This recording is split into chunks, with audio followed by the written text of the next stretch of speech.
Welcome to another episode of the Mozz podcast. So, first things first, Maze. Nilikuwa ninapitia article flani like not too long ago. Ilikuwa inaongelea like arranged marriages ziko na a higher percent success. I know. Than hizi zingine, Maze. Na unajua the casing point ilikuwa gani? Kwa hiyo stuff walikuwa napatiana example ya the Indian culture, whereby nilikuwa naona ati their divorce rate is less than 5%, mse. What do you think? Like, are we in a position whereby tunaweza sema... Well, mimi nitasema juu mwenye wale hapa ni mmoja huyo hapa. Acha tufungulie hii topic bwana. Yeah, because arranged marriage. Niulize. Kwani sisi tunakosea wapi? Ndio nauliza maze.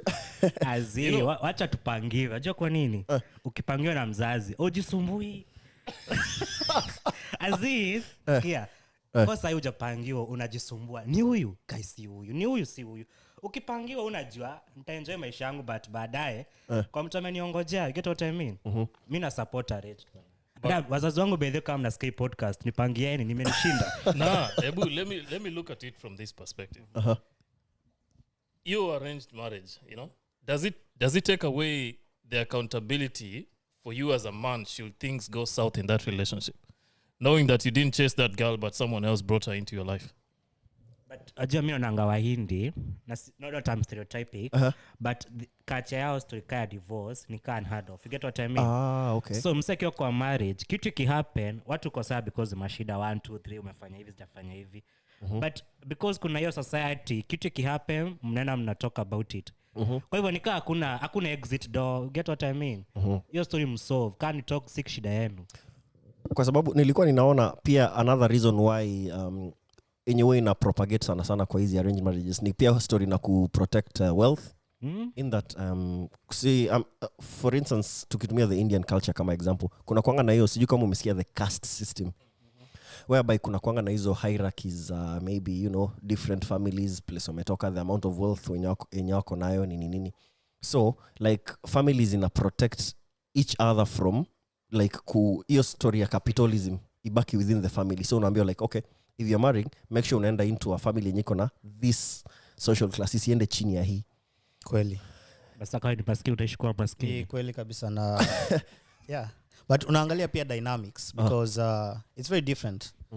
Juu tunafaa tuangalia the first thing ni Indians ikoangi chali kuenda kwa dem. Usually by the way is the family of the lady when wanaendanga kuangalia chali, you know. And you know that dynamic in itself kuangalia hivyo because usually hata ni watu lipa mahari sijiko wajua hivyo. Nice. Men are the price. See, I think I identify as ni kweli yeah. There men are the price honestly. Na cause mimi nimewaka na Wahindi I was talking to this lady ananiambia well at first akienda hapo hakuwa na you know hakuna hiyo mapenzi, hakuna ati anything. But umeambiwa usikio ndo bwana wako is from a good family, you know, ameenda shule amefanya nini, you know, anasoma huku ni daktari something. And unaambiwa now you have to learn to love them. Wow. But hiyo ni tricky bana. Learn to love them. Msikizani. Actually don't know kubo. But also they use a lot of metrics because ukiona Wahindi they're so into their culture and they use metrics such as wataangalia okay but month yako ni gani.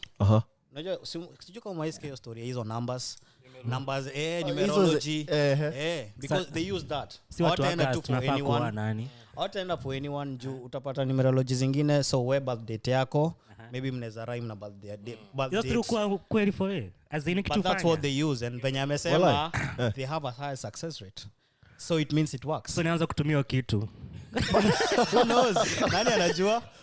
Alafu na ina make it easier kwa sababu sasa kaa dem ndo anakuja kwa familia yetu. Si mimi sioni kani mbaya. So si mimi ndo nina marinate you in short. But sasa like mari inakuja kwetu. Yeah. Bankuize. Seme nimekutoea do. Azin unaniambia nini? Sinosha kutoea do ba. Nikaa nimekubai ba.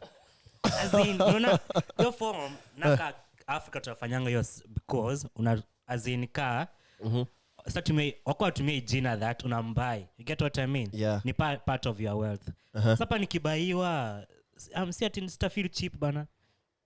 Your form ni poor but then kuna pesa utaangalia bwana nimebaiwa 2k bwana singebaiwa 5k. Am I worth 2k? Mieza nipea stress. Na sasa ukiangalia hivyo na sisi venye in Africa where tunapatia na ng'ombe ama mbuzi. You know you can't put value on a human being. So let me tell you how dowry works.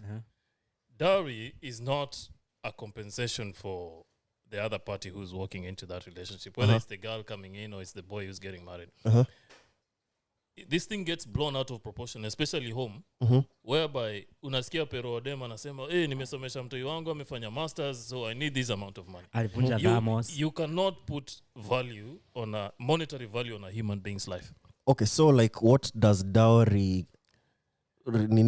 traditionally what it meant before all these things got corrupted, it was a sign of a growing relationship between these two families. No. Okay. So I went to my missus' home and asked for a hand in marriage.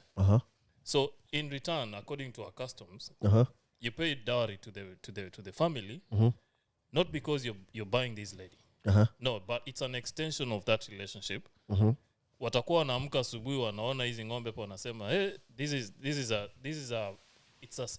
it's a symbol of the relationship that we have with our in-laws on the other side. Na mkiachana unarudishiwa. But inafaa kuwa na return policy ama nini? Yeah, there are people who go back and they claim back whatever that. But again, you've lived with this person all these years. Didn't you benefit from one another? Banikuize. But sasa inakuwa kama mwanaume tu ana benefits. Pia dema ana benefit. Yeah. Kwa hivyo atabona kupatia kitu kwanza. Now why are you then going back and taking the dowry if both of you benefited? Sababu culture ilisema hivyo. Which culture, man? Culture from the word going after kusema cheki mnapendana cheki chukua demu wako. What this guy is talking about is the kind of relationships I'm seeing right now where guys get into a relationship, unabuy demu yako vitu. The moment things go south, anachukua simu, anachukua screen. You know, to me honestly I look at it as being as childish, for lack of better. Simu ni another thing, but nimekuletea mita kwa nimekuja nikuletea mita mzima alafu niache inakuja hadi babako bana. Sababu tulikuwa na agreement utakaa mko wife yangu, una understand? Marriage is not a financial contract. Mbona umse akona feelings hivi? But then we need to exploit this thing. We need to exploit this thing behind whatever Mozz is saying. This guy could be suffering up on a seat na mchoma. Maybe I'm curious, Anyway, hope is curiosity, man. Me curiosity by the way. Pure curiosity. Yeah, that's a good step. I'm missing emotional issues. I know much, I know. From that point on, I think siku hizi hata vile imetolewa that most of it inakuwa compensated monetarily. Tumia hata inakuwa a bit weird, jo. Siku hizi that mtu inabidi upate na labda kamita. Wa Kikuyu. Unapatiwa one mem. Kwanza ngoja mnaanza lottery, watu wamefunikwa mauso manini nini. Cheza karata. Mita waekea pesa pia hivyo. Cheza karata ngoja. Cheza karata miss. Upewe fine kwanza. Yeah. But acha itafika point. I saw another guy alisema imcheza kufunika mademu kwa rurasio mwache. Pia mimi ndakuja nimefunika mambuzi na umbwa, ukichagua umbwa hiyo shauri yako. Like on a serious kuongeza kwa msee anasema ukienda ulipeo dowry ujue umelipea in-laws hiyo relationship. Ude mata akiza kaenda kwao the fact that wako na ng'ombe hapo wata make sure your relationship works. Hapo unapata mother-in-law anakuja get into anasema hapana, what's happening, let's fix this. And that's why it's been working. Yeah, you know. But like inachukuliwa na some sort of finality. Exactly. Like it's happening ni hivyo. Yeah. Through thick and thin hakuna exit door. Exactly. Because nilikuwa naona pale walikuwa nasema like okay though ni totally unrelated, walikuwa nasema hypothetically ukicreate an exit door utafind a reason to use it. So I think hizo philosophy ya arranged marriage inakujanga from a point of ini do or die, like lazima walk this thing out. sindio? And again, if you look at it from a cultural perspective, Uh-huh. kitambo, marriages used to work. And you ask yourself why. Uh-huh. And it's because iso the regulations, like the traditions behind kusupport your marriage work, they were so strong. In a point that it wasn't made easy for people to divorce. You will go through a lot of channels, you will get a lot of support before you eventually reach to that point where you're divorcing. But like which go makes through it your friends, your peers, mtakuwa your parents watakuwa wamekuwa involved, wameconsult.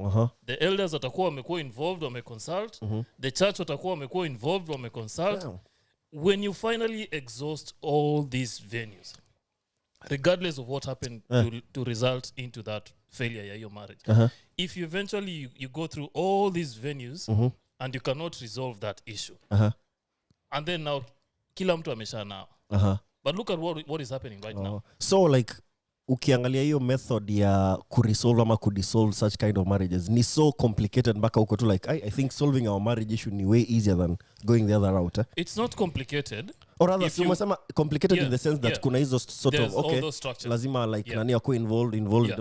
So ndo unasema saa zingine labda kama wewe ndo unataka ku opt out unasema tu like this is what I have to go through ndio ikuwe legally I'd rather. One thing about it tradition tunasifu hapa wasa kuwa na chapwa bonako na kuchapa every day, you understand? But huwezi toka because the society make a certain atmosphere whereby huwezi toka.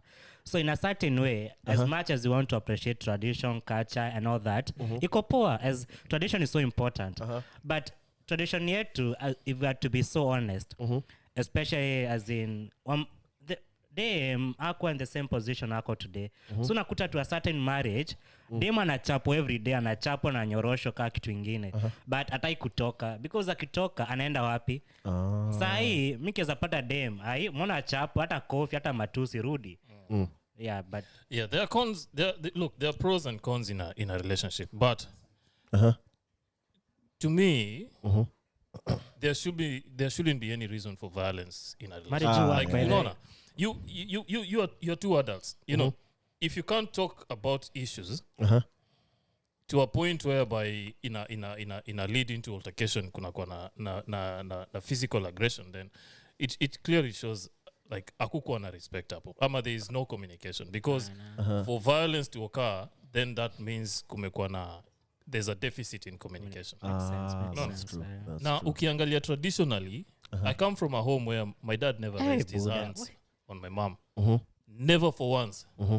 So you wonder what leads a man to lay his hands on a woman, or what leads a woman to lay his hands on a man, on a normal family. Yeah, in a normal setting. In a normal family, normal circumstances. But saizi, if you look at what we are dealing with in our generation, there is very low emotional maturity in people. Makes sense. Very low emotional maturity. To a sense that people cannot handle the slightest of, issues kwa relationship. So you use violence to set boundaries. Needs to cut off. No. Mtu amekosea umemcut off. Mtu kufanyia hivi unamcut off. Basi ucut off ni mbaya. Ufai kucut off mtu by the way. Now a lot of people will blame, things. Hata COVID, what do blame COVID because for all this? But part of it naweza sema inaweza kwa ili play a part because so unajua man in a given day, unajua the aspect of you two guys having things to do maybe during the day, them na convene in the evening, then you talk about the day. Unajua ndo kind of in a push, like unajua mkikaa pamoja sana, you guys are gonna run each other mad. Emotional maturity bana. I think so ebu imagine kwa hiyo sense ya COVID I can actually tend to think that ili contribute kwa sababu mko in a place whereby mna share space. Not for days but for weeks if not months. So unajua with time unaanza kuona vitu yenye uko unataka kuona kind of unaboeka na mse like just as from a total humanitarian ground mse unajua ukiona mtu kila siku man kuna vile tu ina interest na kuja chini so kuna kuanga na ako ka that's why communication is important. If something is not working for you, nobody's an angel. If you're not able to say it verbally, such and such a thing, then the other person doesn't know. They're not an angel to know what you're feeling if you're not talking about it. Things happen. Yeah. I think tukitoka hapa nje, a lot of things happen, right? But I think our reaction, that's an ultimate difference. Reaction to is see different. when I react, see the other person at a reactive. So I think in any situation, ikuwe marriage, friendship, anything you can think of, what matters ni reaction. Na I think hapo ina depend emotional intelligence that mbona msee amefanya hivi na what are her reasons ama his reasons. Unakuta msee ako ready ku react na uja understand by the way mbona ameniambia hivi. Understand? Then sometimes unaweza kuta msee maybe ana struggle na communication, be the bigger person. As unaona hakuna haja hata mimi reactive, itakaa tu wajinga wa ile at the same time. So mi point yangu ni emotional intelligence, it's ni a must. Na niko na a funny one, just to interject. Sijui kama uliona kwa the media in a few weeks ago about a certain mayor mwenye aliwed a crocodile, you guy. Mlicheki? People are crazy out here. What the fuck? Siku hizi watu hapa siku hizi So Crocodile nani ya mayor? hii dunia iko na very wapi uko Sijui maybe ni find out but kulikuwa na nini? stick kuingia deep but sasa ikifika Usipeleke soft mahali. ikifikia wakati Ngoja. ni US But that's to be in the US somewhere unaweza find out. Huko kuna ujinga sana. Ngoja kiasi. Kuna unifind out kuna a certain mayor mwenye ni South America. sasa itampea consent. But ngoja relax. Naza guess the crocodile was happy. Unajua kwa nini? Crocodile iko na emotions. Niliona kiona crocodile tears. Safi. Nice one. Akili mtu wangu.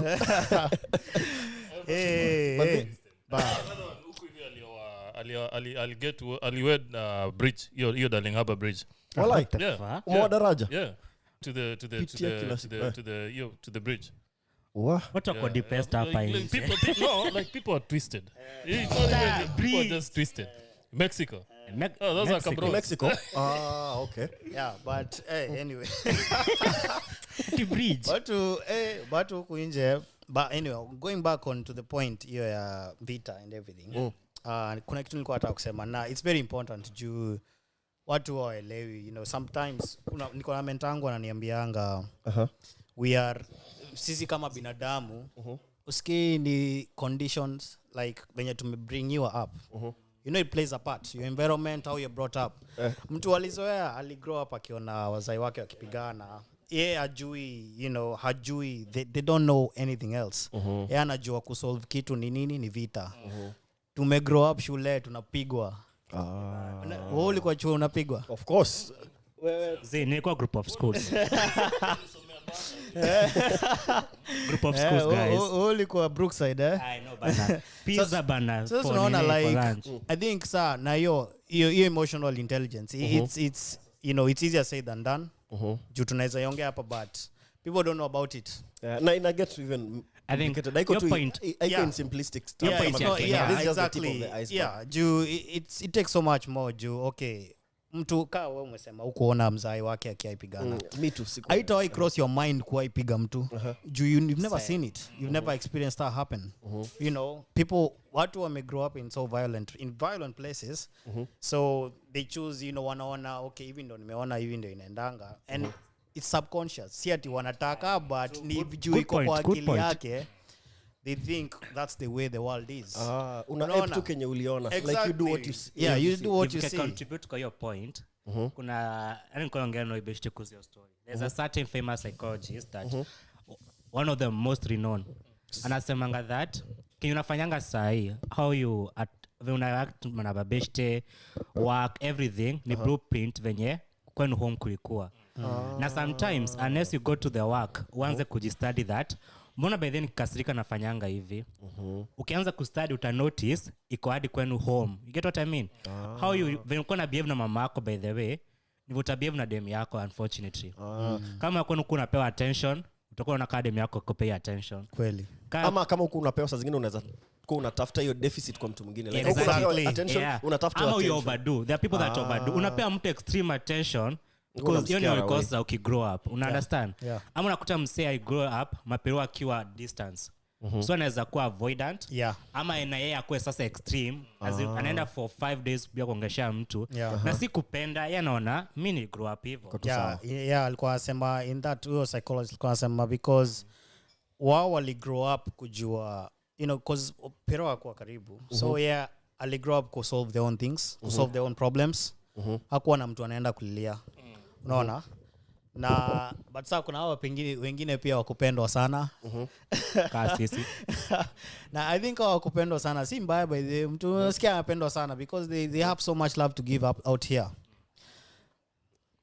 so anyway but that's true as in utasemanga go back to your childhood angalia venye uko nafanya kwenu as in na uta understand but the shida ni people think that at the same time it's not something that happen overnight as in my own experience I've tried to go through the process niona niko na shida whichever anyway and I tell you that every day una understand something about yourself and ukua una understand so I think there's an aspect ya kuwa humble that it's a long journey na kuna vitu baadhi utafiga miss kwangu huyu mtu but everything in a point to that truth it's either you accept it ama uperish because nimekumbuka umenikumbusha kuhusu sijui kai nilisoma article ama nilisikia kwa interview about signs za childhood depression. Anger issues number 1 uko na anger issues wako on your childhood but one thing enye msee alisema enye ilistruck my mind ile alikuwa anasema ukiona mtoia na bedwet past the age of 7-6 years hiyo ni a very good kuna high likelihood that ako undergo something else enye inamuaffect to that level kwa sababu on a biological level 6 years generally ndio inakuanga ningeza you understand watch movie inaitwa King George so kwa hiyo movie the idea is that King George malichukuanga kutoka King Edward or whatever inini but alikuwa na stammer sana so anawaka na msee psychologist so alikuwa anasema pia the aspect ya kustammer sometimes not every time just to make it clear but pia sometimes kuna kuwa na some sort of psychological issues ni msee I grew up in a departed whatever watch your movie but there's that aspect kama movie inaitwa King George I think King George watch it out King George iko na hiyo aspect that anawaka na certain therapist na alikuwa anamsaidia every time ana make a speech na King George alikuangalia gedha ya World War II so alimsaidia sana but I've never tried to understand because shida ya psychology ni that si kama medicine there's too much science in it psychology imeanza 300 years ago so bado ni a developing field medicine ikiwa 300 years ago utakuwa naamini cocaine na kusaidia kuwa nini so kuna vitu mingi sahi zenye bado people are still debating about I give you a good example I kuongea na Kenya pia about this story na story ya emotional intelligence na you are thinking side hiyo psyche mtu anaweza sema that's true but until 1960s that when it came back ndio kasema ni ujinga atu you don't need your emotions kwa maisha yako but that was 1960 hata wanaanza kuona by the kitu I think ni ukweli that if your emotional part iko fucked up maisha yako yote itakuwa fucked up you get what I mean so there's too much work kwa psychology that every day tuna than kitu you've brought up a very good point Matt story especially for us Africans or Kenyans why is it almost like a taboo for men to be emotional bana and at the same time mnatuita the same guys tapewa whips the same guys wenye wamefanya it's almost a taboo for men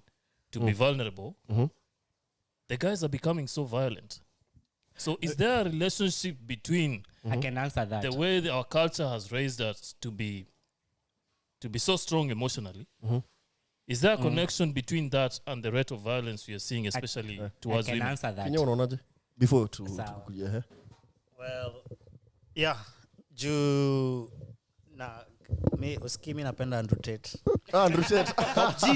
top G himself you guy by the way before tuende bado ako amekuwa kiarestiwa akiachwa ako ndani saizi ama ako mtaa tu ako house arrest bado anaenda hivyo kuangalia hiyo kesi venye itaendelea but kuna kitu Andrew Tate usema na anasemanga hakuna kitu mbaya kama emotions ni poa skatai but you can't tell men to work on to do things based on the emotions.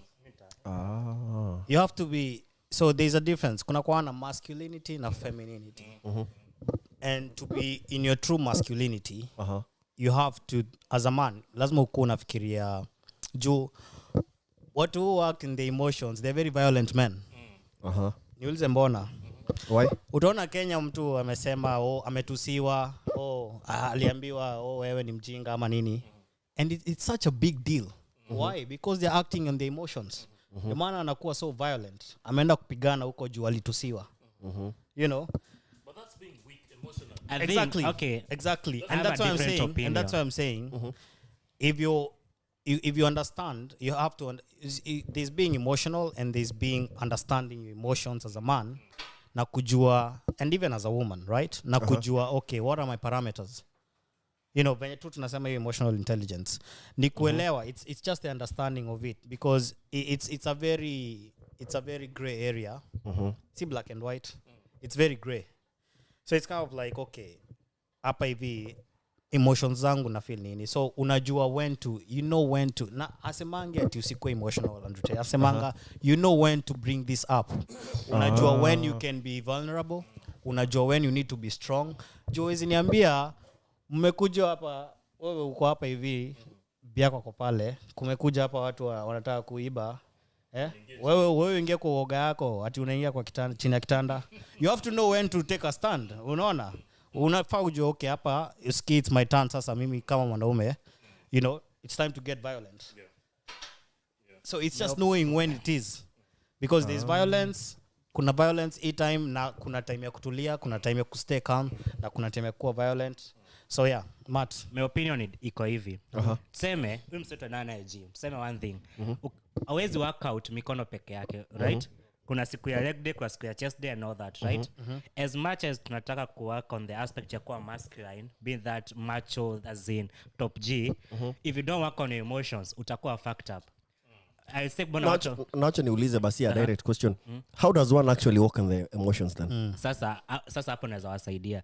Anyway, acha nikwambie those people that are so aggressive and violent, this is what happened. Ni repressed emotions. Unaenda job, let's to be honest, we're going to get story. Unaenda job, kanta amekutusi yake yote, unanyamazia. Wewe ujui kitu ina pile up. Sababu si emotions wazi pile up ka vitabu, ni kitu notice ina pile up. Unaenda una drive msana na kucut off at once. Unaanza kumtusi. Snowball effect. Inaongezeka. You get what I mean? Ukifika home, demu yako amekufanyia sijui nini, amekwambia sijui nini, unanyamazia, una pile up. Yes, kuka kitu kadogo hivi kata happen.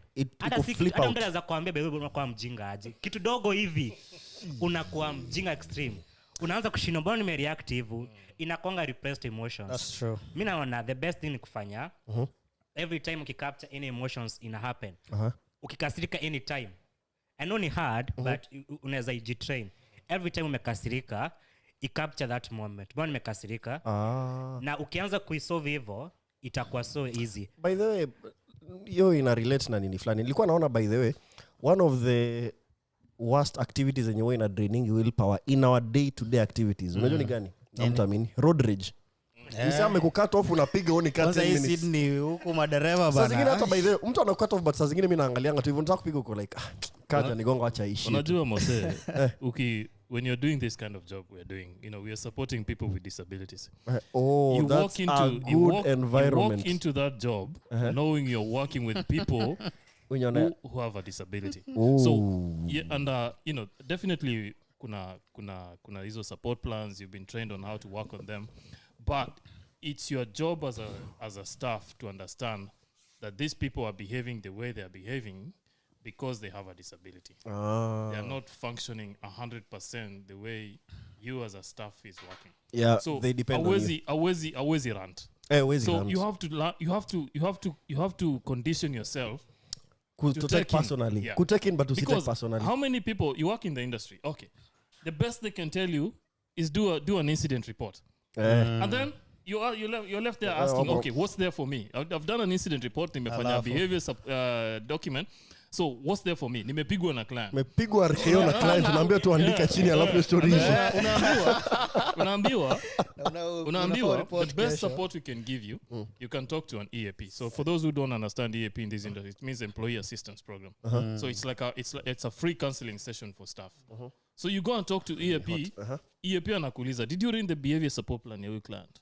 Naambia yes. Oh, kind of inakuja kutana against you in a way. In a way. So you are left frustrated. You have nowhere to vent out because this is your job. You're expected to be very professional. Now you know this is your daily bread. You have to go back there at the end of the day. So the slightest opportunity you get outside that workplace, someone crosses you, bro. Paleona restrictions where you don't really have the restrictions. You're from dealing work. with another normal human being who Whether just sherehe mtu decides to cut you anakuletanisha. off on traffic, you know, because they're trying to be idiots. Man, it's a man-eat-man society from there. But yeah. mimi juu nilikuwa nafanya delivery. Nimefanya delivery SIDO 2 years. Kuna juu mi by the way nimeenda hadi anga management class. Mimi ni huyu wacha mimi ni huyu venye Mata anasema. But this is a long time ago. I think almost 8 years ago. Mimi I used to hold in. Mimi utanikasirisha saa hii nitakuangalia tu. Halafu unairegister hiyo. Yeah, na register and unasema okay, you do it again and again and again and again and again. Siku moja usikii nita blow up na kitu nitafanya ni wale watu unasikianga the good people but usikii utaki kuona ukiwa evil watakuwa tu juu unafanyanga inakujanga ina blow up all of a sudden. Ilienda hadi kabidi because nilikos fight. My first year huku nilienda Kaosh. And then umseme nichokoza. So angoja customer ama fellow staff? Fellow staff. Naosha hapo gari nikamwambia acha, akaniambia utafanya nini? Nikamwambia nitakugonga. Utanigonga Haya. Akasema sikuje basi. Nikamwambia singoje basi nimalize kuosha hii gari. Nakangoja. Yeah. I was so serious by the way. Mimi anaona nikaa nacheka but I'm very serious. Nimeamua na mvuruga because like sezishina nikikwambia na at this time like it's build up iko extreme. I mean nikasirisha si mara moja si mara mbili. So nikamaliza kuosha gari nikapeleka huko. Nikarudi nikamwambia ulisema nikampiga ngumi. Tukaanza hapo kupigana. Boss akakuja akaingilia and hapo ndio nikaona yenyewe hii anga management si poa. You know, I need to know. And First year, was it your first yeah, my first year in Australia. kuna stress pia. factors, I know. umekuja into a foreign Exactly, yeah. Chukua microphone. cultures. So what I'm trying to understand is why Kenya reacted the way he reacted. Yeah. Normally the first year in a foreign country. Because actually hapo there's ndiko a extra lot cautious of because pressure. uko like macops hapa hivi nini. But again, how did it get to a point? Again, there's a different side of it. You're dealing with a lot. So you've just transitioned from a country where you understood the system. Uko na fee ya kulipa. Exactly. And Because then you actually, come here, if anything you're directly opposite of what and then a you normal come here, person would actually all react this to. pressure, you're dealing with all these there's a lot of cultural difference. You're dealing with it. You're dealing with joblessness. You're dealing with anxiety ya kulipa school fees. And then mtu anakuprovoke. You become a quick fuse. And not once. You become a very quick fuse. Ni kama mimi, like I can give a certain example, but mimi nasema hili happen wakati mimi okay, na hii hata si to blow my own trumpet, but I can say it's either niko na very high emotional tolerance ama niko na some sort of emotional intelligence. Pile up.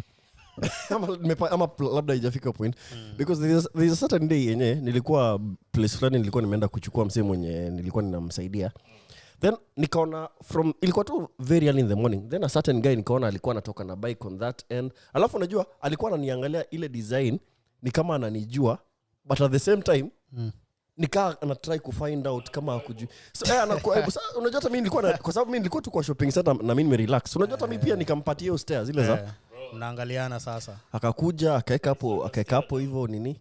Akaeka hivyo bike hapo hivyo. Alafu akasema hi, alafu akasema jina fulani yenye nikisema hapa hivi YouTube italeta maneno. So unajua tu nilimwangalia nikamuuliza tu what did you just say? please repeat that statement. Akasema tena, but this time alikuwa a bit hesitant. Alafu unajua nile nilikuwa nimemconfront. Okay, nikiweka physically ni msemo mwenye ni shorter na pia ni kind of a skinny guy mwenye if things were to go wrong ni mtu ningemvaa vibaya sana mno. Nikaona tu jamaa.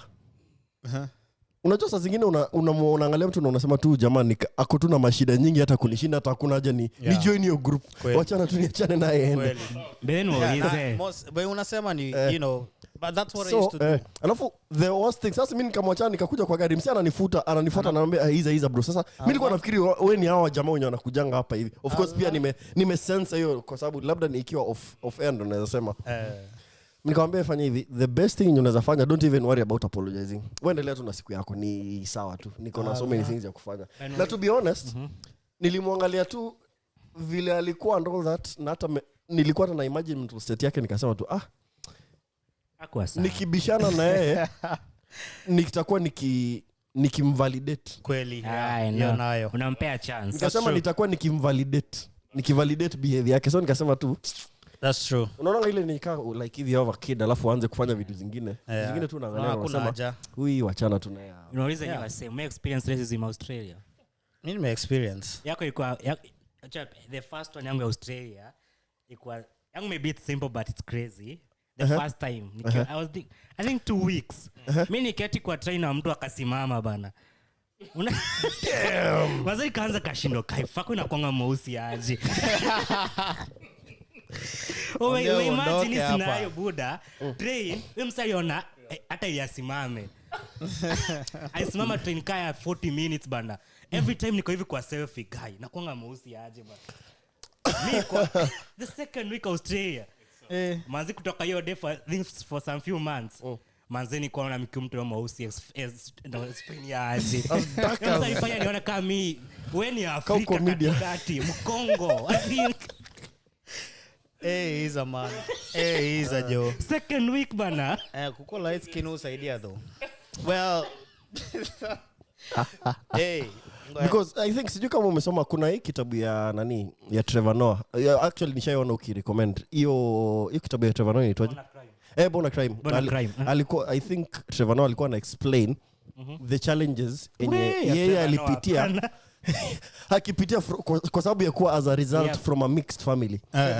Mara ilifika kuna time na hii sasa nitakuwa tu a very little part, hata ni vizuri umezima because it place ina get hot. Alikuwa anasema kuna time enyewe hata hosts not hot. Alikuwa anasema kulikuwa na time yenye alikuwa na travel kwa basi, alafu unajua ikabidi okay, sikumbuki story vizuri but kwa sababu ya place yenye alikuwa anaenda, kuna place ilifika ilibidi atupe Trevor Noah nje ya window. Afike peke yake kwanza ndo amkujie.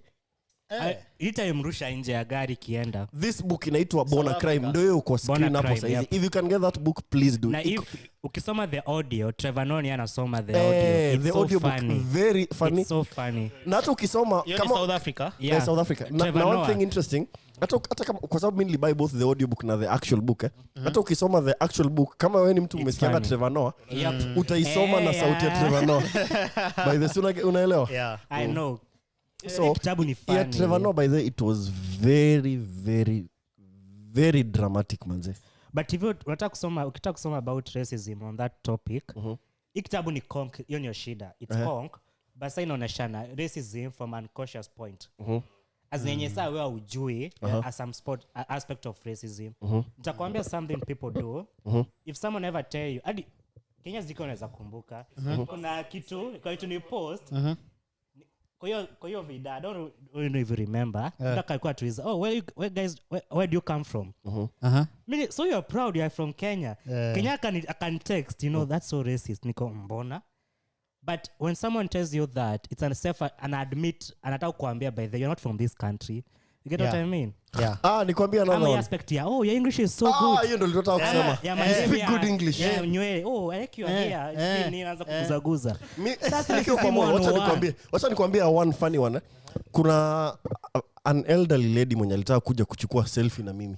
Wanasema can I please take a picture with you? Hajaona mse. Yeah. mwe But well, all in all, mimi nilisema tu zi mwambie yeye na wewe your English is so good, where do you come from? Whenever ata react. but all in all mi usema kitu moja. Me to be honest nilifika mahali I don't blame racists actually. As I said before, to that point of conditioning. Unajua watu hufanya vitu bila kujua what they're actually doing. Maybe ali grow up in a nilikuwa nasikia kuna beshta yangu kwa niambia his parents were so racist. Like openly wanakuja kwa nyumba, wataongea tu openly, angalia that black, this or the Spanish people wanaongea so openly. So inafika to a point whereby anaona that's the normal way to do things. So I lay until, and people are afraid. Another thing is people are afraid of what they don't know. Watu huogopa, watu watakuona maybe aliona msee ni mweusi akashindwa. Maybe msee amekuja na Ebola, juu anasikianga tu Ebola but ajui, akaona acha aondoke asipate hiyo Ebola. But si ati it's more subconscious. Si ati anataka kusemanga whatever you watch you believe it. Umerudi so they portray Africa. Kuza kuna accent fulani sijui na nchi gani ama sijui ya koikoi. There's a certain accent at Africans talk like that. That's Khoisan. As in, and that's how they think. Mtu ameniambia, do you come from these countries? What's that? Unaonyesha kidole fulani ya mkono but I know, as in, but it's because then pictures za Kenya wananga watu kona ni kwa shaka marasmus nini. Alafu kuna that famous picture ya msee mwenye anakaa anataka kudai, alafu kuna vulture nyuma yake. It's very famous photo. Iko Ethiopia siku ya drought. So that's the mentality of Africa. Then every time unafikiana tunapigananga. Mimi nakutanga msee, I met someone who was ignorant ako, you must be so lucky to be in Australia, your country is fighting. Unaona nini? What do you sort are you saying? Mwingia na yeye because amewatch akina inaitwa aje? The gods must be crazy. The gods must be crazy. Alafu anafikiri Afrika mzima ni hivyo. I was going to Africa, that was about 2020. Then he's like, are you not afraid to go back to Africa? Mimi niko, why? The lions, as in you stay with the lions outside. That's a zingine una ride na story. Dhona sasa zingine una ride. Unajua mimi nishaambia msee nishaua lion. Msee respect yenye nilipata from that point to guy. Msee wana imagine anafikiria aje mnaamka mnaenda kwa masimba. But let me tell you one thing. There's a lot of ignorance out there in the community. Sana. Some of it by then is very innocent ignorance. Like sasa zingine inakuja haikuji from a bad place. Inakuja from an uninformed place by the way. Let me tell you this thing straight. Not everybody you meet out here in this country, and I don't mean any disrespect, not everybody you meet out here in this country have gone to school. Actually, that's true. And I've not traveled a lot. So the same thing that happens in Kenya, when you go to Mombasa, kila mtu anaongea Kiswahili moja safi sana. But you give this person a book and pen, tell them, write down what you've just said. They can't. So you're dealing with people, and this is where stereotype comes in. You don't know the person you're talking to. You don't know their background. So you're just relaying information basing on what you've heard. And you have to. No. So you're dealing with people here. Mimi, by the way, let me tell you, I always tell my wife this thing. Nikitoka Kenya, when I was nikiwa Kenya, after God, I was putting white people. Because I thought, the level of intelligence, the academic credentials they have. Nata even though a lot of things zimewekwa subconsciously. And then you come here, you realize we're just almost on the same terrain. There are people who are educated and they're very, very not good. Educated. These are people you can sit down and have a very intellectual conversation. There are people who have very good spoken English, but they don't have any academic background. And they just go about saying things they don't even know. Saying too much. But talking too much, but saying nothing. Because there's no way a normal human being will come to me and ask me, are there schools in Africa? Do you guys have hospitals? Do you eat food? Imenikumbusha kuhusu hii joke. Though ilikuwa joke, so nilitake from a comedic point, but it was very, very funny. So this guy, I think anaitwa Troy, but I'm sorry if I'm wrong. Nilikuwa naona stand-up comedy yake. Sasa alikuwa na battle na Kenyan comedian huko Japan. Sasa alikuwa anasema, sasa ilikuwa tani yake sasa kuroast the Kenyan comedian. Sasa alikuwa anasema like actually I'm feeling sorry for Kenya because right now in the news we've just heard that there have been like some 3 schools have burnt down ngoja punchline haijafika relax. Sema, I know you're wondering why it's 3 schools, but that's like 50% of what they have of the country. It was funny from a comedic point. Mimi the only point yenye mimi ninaweza niko na a bit of an allowance ikikuja kwa comedy mimi niko a bit open kwa anything. The people will say the most serious thing in a very joking comedy. Hiyo nilipado juu ya comedy. You know him? Wewe joke, I have a friend in South Africa. Unamjua? Sasa na uko Kenya ama I have a friend from Ghana. Sasa niko West Africa. It's far much hata kuenda nini sijui Middle East. All the way to Ghana mazika. It happens even in my workplace. You know, there's a new colleague amekuja job. He's West African. When I be, there's this guy amekuja. We've just employed this guy. You know him? I'm like, bro, Africa is not a country. I know. Even Kenya by itself iko na 40 million people. You are lucky enough if you know 1,000. I know. You know, Nikawambia mtu, I have a guy from France. You're from Italy. Hata Italy imekaribia from Russia. You must know him. What the fuck? Ni kama mimi. But saa zingine ukiget opportunity ya kuride nayo. Ni kama unakumbuka ile time yenye kulikuwa na nini? Ineos yenye Kipchoge alishinda. So in one of those work trips the guy said that hey, by the way, I just saw